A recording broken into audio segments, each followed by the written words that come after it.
বিষাক্ত স্যালাইনে 3 প্রসূতির অবস্থা এখনো সংকটজনক। সংক্রমণের কারণে শরীরে রক্ত জমাট বাঁধছে না, কিডনি ফুসফুসও ঠিকমতো কাজ করছে না। কেমন আছেন তারা জানবো। আমাদের প্রতিনিধি সন্দীপ সরকার রয়েছেন আমাদের সঙ্গে। সন্দীপ, এসএসকেএম সূত্রে কি জানানো হচ্ছে, কেমন রয়েছেন এই প্রসূতিরা? দেখো, 3 প্রসূতির মধ্যে 2 প্রসূতির শারীরিক অবস্থা কিন্তু অত্যন্ত সংকটজনক। নাসরিন খাতুন এবং মাম্পি সিংহ, এরা দুজন ভেন্টিলেশনে রয়েছেন। এদের মধ্যে একজনকে সিসিউতে আরেকজনকে আইটিইউতে রেখে চিকিৎসা চলছে। আরেক প্রসূতি, তার শারীরিক অবস্থাও কিন্তু বিপদমুক্ত নয়, এমনটা চিকিৎসকেরা বলছেন, একদম প্রথম দিন থেকেই বলছেন। সংক্রমণের কারণে শরীরে রক্ত জমাট বাঁধার যে প্রক্রিয়া, সেটা ক্ষতিগ্রস্ত হয়েছে। হিমোগ্লোবিনের মাত্রা কমে গেছে, রক্তকণিকার যে ভাঙন, সেই ভাঙন অব্যাহত। প্রত্যেকেরই ফুসফুস এবং কিডনি মারাত্মকভাবে ক্ষতিগ্রস্ত হওয়ায় তার কাজের ক্ষমতা কিন্তু অনেকটা বাধাপ্রাপ্ত হচ্ছে। ফুসফুসের সমস্যা রয়েছে, কিডনিতে সংক্রমণ রয়েছে। এর মধ্যে একমাত্র মিনারা বিবি, তার কিডনির পরিস্থিতি বাকি দুজনের তুলনায় একটু ভালো, কিন্তু সেটা একেবারে যে তিনি আউট অফ ডেঞ্জার তা বলা যায় না। 3 জনের চিকিৎসার জন্য 13 সদস্যের মেডিকেল বোর্ড তৈরি করা হয়েছে।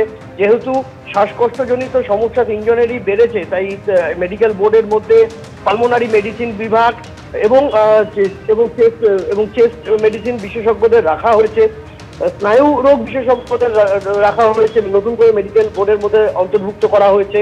হৃদরোগ বিশেষজ্ঞকে নতুন করে এই বোর্ডের মধ্যে অন্তর্ভুক্ত করা হয়েছে। এছাড়াও মাইক্রোবায়োলজি, বায়োকেমিস্ট্রি, এই সমস্ত বিভাগের বিশেষজ্ঞদেরও কিন্তু নতুন করে মেডিকেল বোর্ডে অন্তর্ভুক্ত করা হয়েছে। সব মিলিয়ে 13 সদস্যের মেডিকেল বোর্ড এই 3 জনের চিকিৎসার দায়িত্বে রয়েছেন। 3 জনের অবস্থায় কিন্তু বেশ খারাপ, এমনটা বলছেন এসএসকেএম হাসপাতালের চিকিৎসকেরা। ধন্যবাদ। মেদিনীপুর মেডিকেল কলেজে প্রসূতদের নিষিদ্ধ স্যালাইন দেওয়ার আগে লেখানো হয়েছিল মুচলেকা। খবর তদন্ত কমিটির সূত্রে। জেলার মুখ্য স্বাস্থ্য আধিকারিকও রোগীর পরিবারকে দিয়ে মুচলেকায় সই করিয়ে নেওয়ার বিষয়টি স্বীকার করেছেন। এই প্রেক্ষাপটে প্রশ্ন উঠছে, মুচলেকা কেন লেখানো হয়েছিল? মুচলেকার বিষয়টিও তদন্তের অধীনে জানিয়েছেন মুখ্য সচিব। সেই সময় অসুস্থ অবস্থায় হাসপাতালের বেডে মৃত্যুর সঙ্গে পাঞ্জা লড়ছে তাদের পরিজন। কারো মেয়ে, কারো বা স্ত্রী, কারো বোন।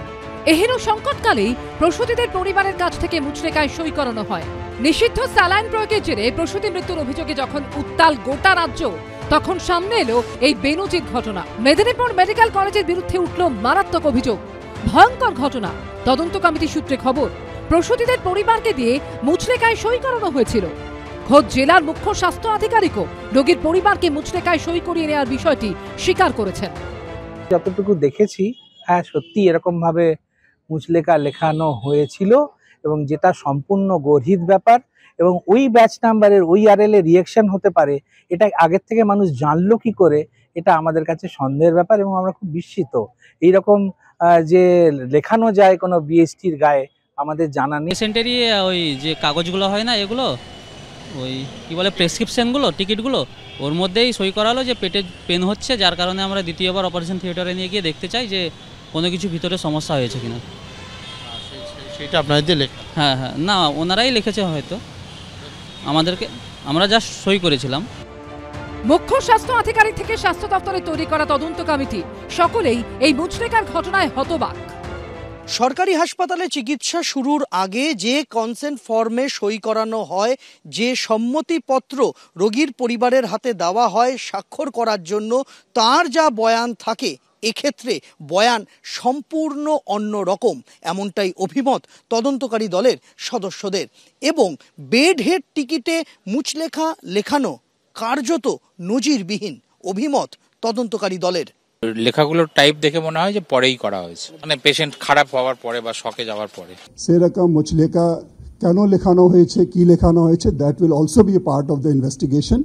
If anybody is found having done it and is responsible for doing it, will have to take action. এই মুচলেকা কেন লেখানো হয়েছিল? যারা লিখেছিলেন তারা কি জানতেন নির্দিষ্ট কোনো ওষুধ বা স্যালাইনে পার্শ্ব প্রতিক্রিয়া হতে পারে?